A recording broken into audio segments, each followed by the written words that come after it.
Hi friends, അഗ്നി എന്ന പേരിലൊരു Hindi cinema കണ്ടു. ആമസോൺ പ്രൈമിൽ December 6 മുതൽ സ്ട്രീം ചെയ്തുകൊണ്ടിരിക്കുന്നുണ്ട്. 2 മണിക്കൂറാണ് ദൈർഘ്യം. നമ്മൾ ആർമി റിലേറ്റഡും പോലീസ് റിലേറ്റഡ് ആയുള്ള കുറേ സിനിമകൾ കാണാറുണ്ട്. പക്ഷേ ഫയർഫോഴ്സ് റിലേറ്റഡ് ആയുള്ള സിനിമകൾ ഇന്ത്യൻ ഫിലിം ഇൻഡസ്ട്രിയിൽ വളരെ കുറവാണ്. എൻ്റെ ഓർമ്മയിൽ മലയാളത്തിൽ മമ്മൂട്ടിയുടെ ഫയർമാൻ അത് മാത്രമേ ഉള്ളൂ. ഈ അഗ്നി എന്നുള്ള സിനിമ എന്നെ സംബന്ധിച്ച് ഒരു ആവറേജ് അനുഭവമാണ്. ഫയർ ഫൈറ്റേഴ്സിലുള്ള ഒരു ട്രിബ്യൂട്ടാണ്, അതുകൊണ്ട് തന്നെ കണ്ടിരിക്കാം. 2 മണിക്കൂറാണ് ദൈർഘ്യമെങ്കിൽ പോലും അത്യാവശ്യം ലാഗൊക്കെ അനുഭവപ്പെടുന്നുണ്ട്. പിന്നെ പോലീസുകാർക്ക് പൊതുവേ കിട്ടുന്ന ക്രെഡിറ്റ് ഫയർഫോഴ്സിന് കിട്ടുന്നില്ല എന്നുള്ള ഒരു വിഷയം ഇതിൽ നല്ല രീതിയിൽ തന്നെ ചർച്ച ചെയ്യുന്നുണ്ട്. പ്രതീക് ഗാന്ധിയാണ് ഇതിൽ ഈ ഫയർഫോഴ്സിനെ പ്രതിനിധീകരിച്ചുകൊണ്ട് അഭിനയിക്കുന്നത്.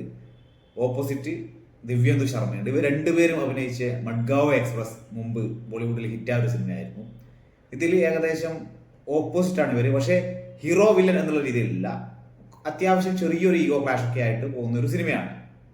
കുറച്ച് ലാഗുള്ള സീനുകൾ മാറ്റി നിർത്തി കഴിഞ്ഞാൽ സിനിമ നേരിടുന്ന മറ്റൊരു പ്രശ്നം, ഇതിലെ ഫയർ ഫൈറ്റിംഗ് സീനുകൾ അത്രയധികം ഒരു എൻഗേജിങ് അല്ല. ഫയർഫോഴ്സ് ഇത്ര ഈസി ആയിട്ടാണോ ഈ കാര്യങ്ങൾ ചെയ്യുന്നത് എന്നുള്ള ചിന്ത നമ്മുടെ മനസ്സിലേക്ക് എത്തുന്നുണ്ട്. ഒരു തരത്തിലുള്ള ഒരു ടെൻഷൻ ജനിപ്പിക്കുന്ന സീനുകളോ നമ്മളെ അങ്ങനെ എൻഗേജിങ് ആക്കി നിർത്തുന്ന സീനുകൾ ഇതിലില്ല. ഒരു 4-5 സ്ഥലത്ത് ഫയറൊക്കെ വരുന്നുണ്ട് പല സീനുകളായിട്ട്. ഫയറിൻ്റെ VFX ഒക്കെ കൊള്ളാമായിരുന്നു, പക്ഷെ അത് ഫൈറ്റ് ചെയ്യുന്ന രീതിയൊന്നും അങ്ങോട്ട് അത്ര ഇമ്പാക്റ്റ് തരുന്നില്ല. ചില സ്ഥലത്തൊക്കെ സസ്പെൻസ് ഒക്കെ കൊണ്ടുവരാൻ ശ്രമിച്ചിട്ടുണ്ട്, പക്ഷെ അതൊന്നും നമ്മളെ അങ്ങനെ കണക്ട് ചെയ്യിപ്പിക്കുന്നില്ല. ഓ, സസ്പെൻസ് ആണോ, അത്രേ ഉള്ളൂ എന്നുള്ള രീതിയിലാണ് അതൊക്കെ വന്നു പോകുന്നത്.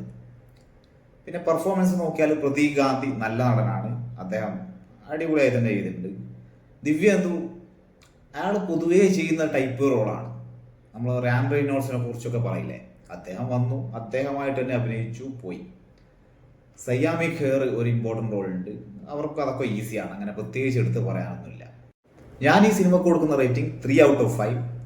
ഫയർഫോഴ്സിൻ്റെ ഫയർ ഫൈറ്റേഴ്സിൻ്റെ ലൈഫൊക്കെ ജസ്റ്റ് ഒന്ന് കാണാം എന്നുള്ള രീതിയിൽ കണ്ടിരിക്കാൻ പറ്റിയൊരു സിനിമ.